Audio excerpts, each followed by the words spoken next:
You might think power in Uganda belongs to generals, politicians, or best-selling public figures.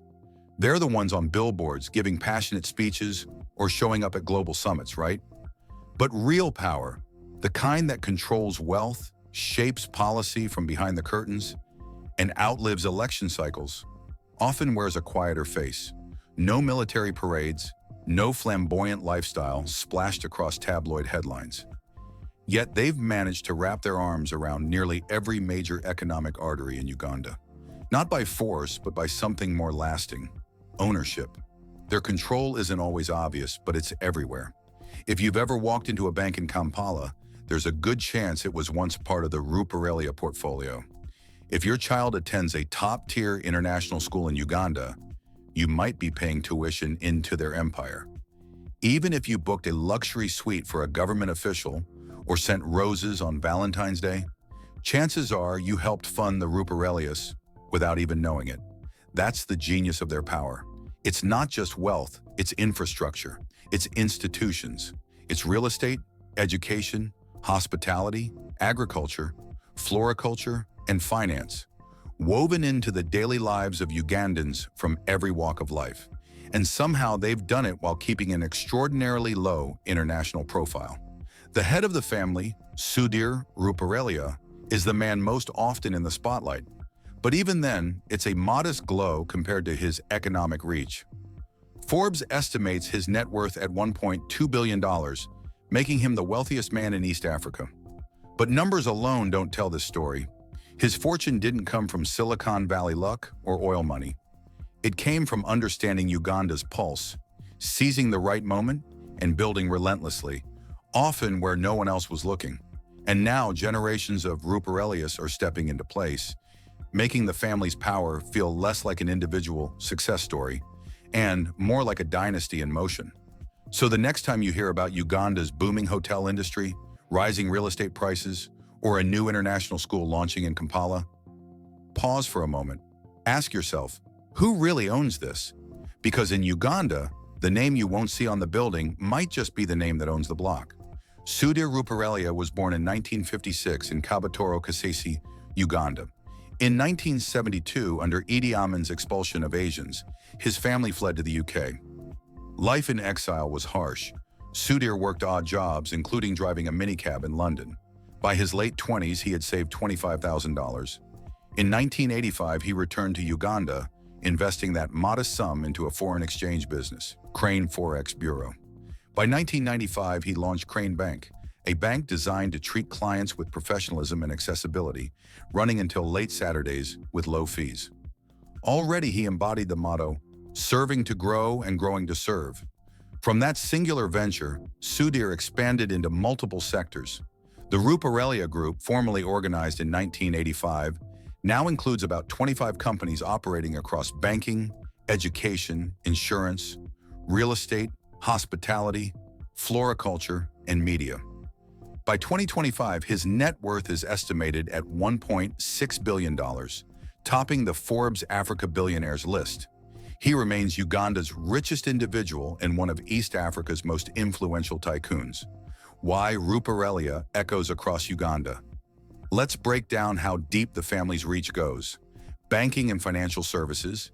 Crane Bank, before its controversial closure in 2017, operated with over 38 branches, competing aggressively and winning multiple awards from the Financial Times.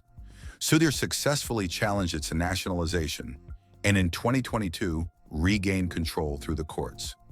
Hospitality and tourism.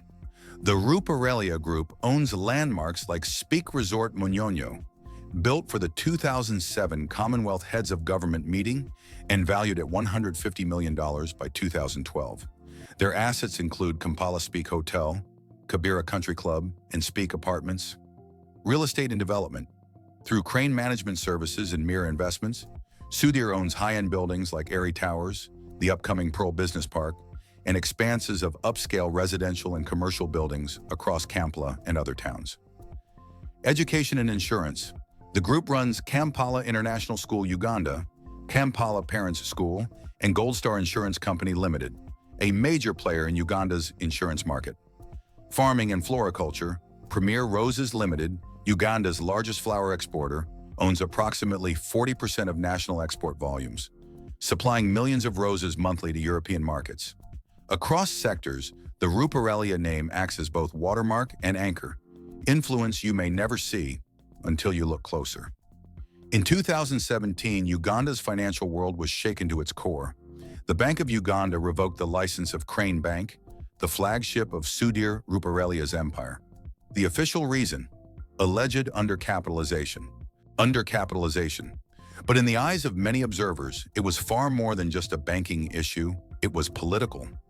Crane Bank wasn't just another institution, it was one of Uganda's largest commercial banks, with over 40 branches and a stronghold in both corporate and individual banking. Its collapse sent a shockwave across the economy and dealt what seemed like a devastating blow to the Ruperelia family's legacy. But Sudir Ruperelia is not the kind of man who disappears quietly. Instead of retreating into the shadows, he launched a full-scale legal counterattack. Many expected him to lie low. Instead, he filed a lawsuit against the Bank of Uganda, accusing it of illegal seizure and mismanagement of Crane Bank's assets. What followed was a dramatic courtroom battle watched closely by Uganda's business elite and international investors alike. In 2019, the High Court ruled in Sudir's favor, ordering the central bank to pay him approximately $100 million. Sudir's empire isn't stagnant, it's generational. His wife Giotsna co-manages hospitality and the family's philanthropic arm, the Ruperelia Foundation, which supports education, health, and disaster relief across Uganda. His son, Rajiv Ruperelia, educated in the UK, rose to CEO of the group. Their real estate footprint alone makes up an estimated 7.5% of Kampala's private property holdings. Their social impact is equally meaningful. Through the Ruperelia Foundation, they support scholarship programs, build hospitals, and respond to local disasters, quietly shaping communities without flashy branding. For most of the world, the name Ruperelia means nothing.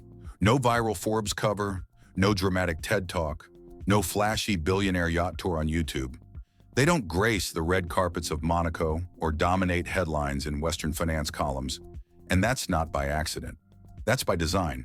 Because the Ruperelias are not chasing fame, they're chasing permanence.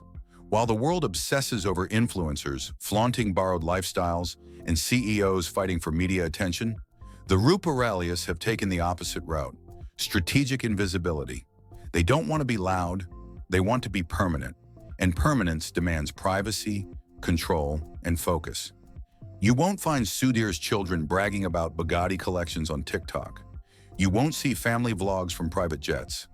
They don't have to scream their status. In fact, they've mastered the oldest rule in real power.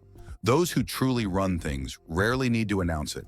When your name signs off on the bank handling government payrolls, or the school educating cabinet minister's children, or the roses sitting in the European Parliament's lobby, you don't need validation from social media.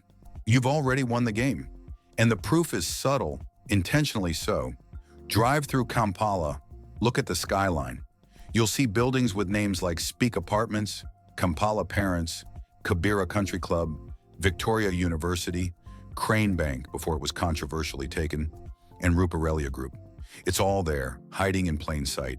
But ask the average outsider, how many billionaires are in Uganda? Most won't name even one. That's the magic. While global tycoons burn fortunes maintaining their brand image, the Ruperelias play a different game.